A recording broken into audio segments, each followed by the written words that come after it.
Coucou tout le monde et bienvenue sur cette nouvelle vidéo. On se retrouve aujourd'hui évidemment pour découvrir ensemble la nouvelle thématique du Music and Books Challenge pour le mois de novembre. Et comme le mois de novembre c'est juste après Halloween, ça reste un mois qui est quand même assez tristouné, un peu sombre, mais où on approche quand même doucement des fêtes de fin d'année. C'est un mois où on a, je trouve, envie de se caler sous un plaid, de se rouler dans une couverture bien chaude, avec une boisson chaude, un bon livre ou une série à regarder. On a envie d'être tout cosy et j'avais envie de rendre hommage à ce côté cosy du mois de novembre avec la thématique de ce mois-ci.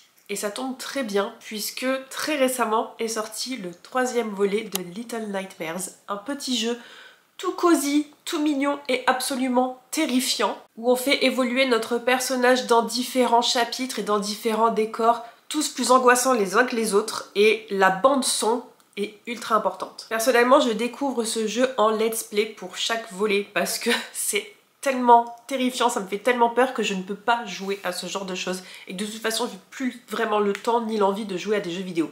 Donc je les regarde en let's play et celui-ci je l'ai commencé il y a quelques jours, j'en suis à peu près à la moitié et bon, je vous avoue que je le trouve un peu moins intéressant, un peu moins flippant et un peu moins challengeant que les deux premiers opus, mais ça se laisse regarder quand même. Et si je vous parle de Little Nightmares, c'est parce que, eh bien écoutez, c'est notre thème de ce mois-ci, le cosy mais flippant. Je vous mets juste ici la bande son de Little Nightmares 3, mais je vous avoue que ma préférée c'est la 2. Donc je vous mets aussi la bande son de Little Nightmares 2 dans la description sous la vidéo.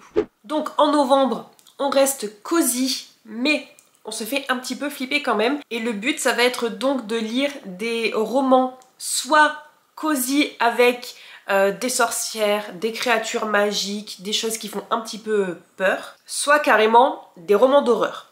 Et vous avez peut-être l'impression qu'il n'y a pas grand chose qui va rentrer dans ces critères, mais sachez qu'il y a quand même énormément de titres qui peuvent vous valider le niveau 1. Déjà tout ce qui est BD, manga et roman jeunesse, tant qu'il y a tout ce qui est magie, créatures magiques, des choses qui font un petit peu peur, ça vous valide le niveau 1. Prenons par exemple Harry Potter.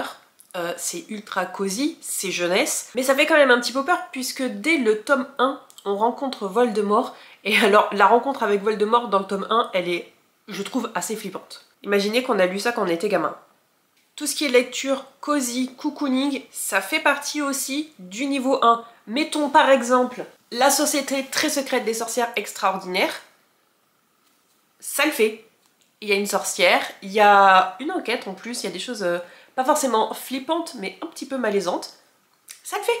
La petite boutique de sortilèges, ça le fait aussi. Certes c'est de la cozy fantasy, mais il y a des sorcières, donc ça vous valide le niveau 1. Mais pour toutes celles et ceux qui ont besoin de quelque chose d'un peu plus flippant, les romans d'horreur sont là pour vous aussi. Et si vous avez envie de vous faire peur, mais pas trop, il y a aussi donc, comme je vous le disais tout à l'heure, les romans jeunesse. Et j'ai été très étonnée parce que j'ai terminé il y a quelques jours Agence Perdido, le tome 1, Les Derniers Retrouveurs, qui est écrit par Victor Dixon, et c'est du roman jeunesse. On suit des personnages qui ont une quinzaine d'années. Il y a quand même des passages où ça fait...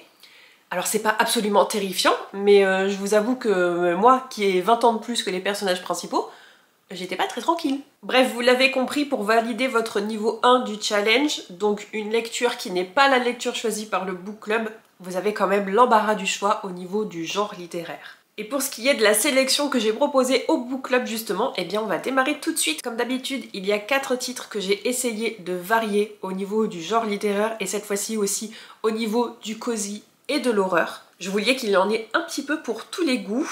Et donc j'ai proposé en premier lieu Les Invocations de Crystal Sutherland. C'est un roman fantastique qui est classé young adult, mais pour avoir lu Les Sœurs Hollow de la même autrice, qui rentre carrément pour valider le niveau 1 d'ailleurs, cette autrice, elle a un don pour écrire des ambiances absolument terrifiantes, donc ça rentre carrément dans le challenge. Donc là pour celui-ci, la balance entre le cosy et l'horreur, elle penche plus quand même vers le côté de l'horreur, mais c'est pas full horreur non plus. La seconde option c'était Nettle and Bond de T.K. Fisher, un titre que j'ai déjà lu et que je qualifie de cosy dark fantasy. Donc là aussi ça rentre carrément dans le thème et là pour le coup entre le cosy et l'horreur on est à peu près équilibré. On est dans un monde qui est quand même assez angoissant, assez sombre. Et on va y suivre une princesse qui veut tuer un prince. Elle veut tuer son beau-frère. La troisième option, c'est un premier tome de trilogie. Et j'ai même hésité à le glisser dans cette sélection parce que je me suis dit que peut-être que ça intéresserait pas tout le monde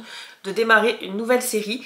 C'est Les Jumeaux Croche-Mort, le tome 1 donc. C'est écrit par Cassandra O'Donnell et le premier tome c'est La Malédiction. Celui-ci aussi il est classé dans du young adult et je ne le connais pas du tout, mais j'ai vu que des bons retours sur cette série.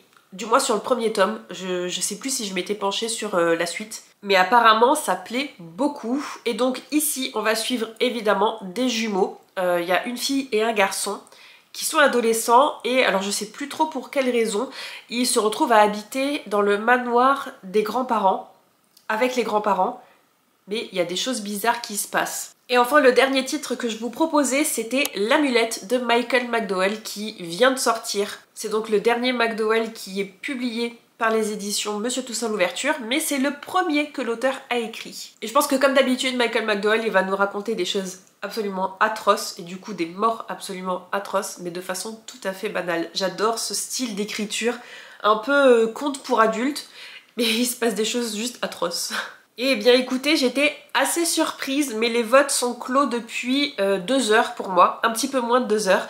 Et bien c'est le tome 1 des Jumeaux Croche-Mort qui a remporté les votes avec 50% des votes. Donc au mois de novembre, pour valider le niveau 2, et bien écoutez, on va démarrer une nouvelle série et on va lire donc le tome 1 des Jumeaux Croche-Mort, La Malédiction. Je suis assez curieuse de découvrir ce qu'il en est avec cette série. J'espère que pour moi ce sera pas trop young adulte et que je puisse avoir une lecture aussi en tant qu'adulte pour apprécier. Donc comme d'habitude, n'hésitez pas à me dire ce que vous en pensez dans les commentaires et à me dire quelle est la lecture que vous allez sélectionner de votre côté pour valider le challenge du mois de novembre. Est-ce que vous allez lire la lecture qui a été choisie par le book club? Est-ce que vous allez lire un autre titre de la sélection? Ou est-ce que vous allez lire carrément autre chose qui pourrait valider quand même le niveau 1? N'oubliez pas de vous abonner à la chaîne si c'est pas déjà fait, à nous rejoindre sur le Discord du Music and Books Challenge si c'est pas déjà fait aussi. Sachez que vous n'êtes pas obligé d'intervenir, de participer, vous n'êtes pas obligé de voter tous les mois, mais ça reste quand même ouvert à tous, donc n'hésitez pas. Quant à nous, on se retrouve très bientôt pour une prochaine vidéo. Je vous dis bye bye!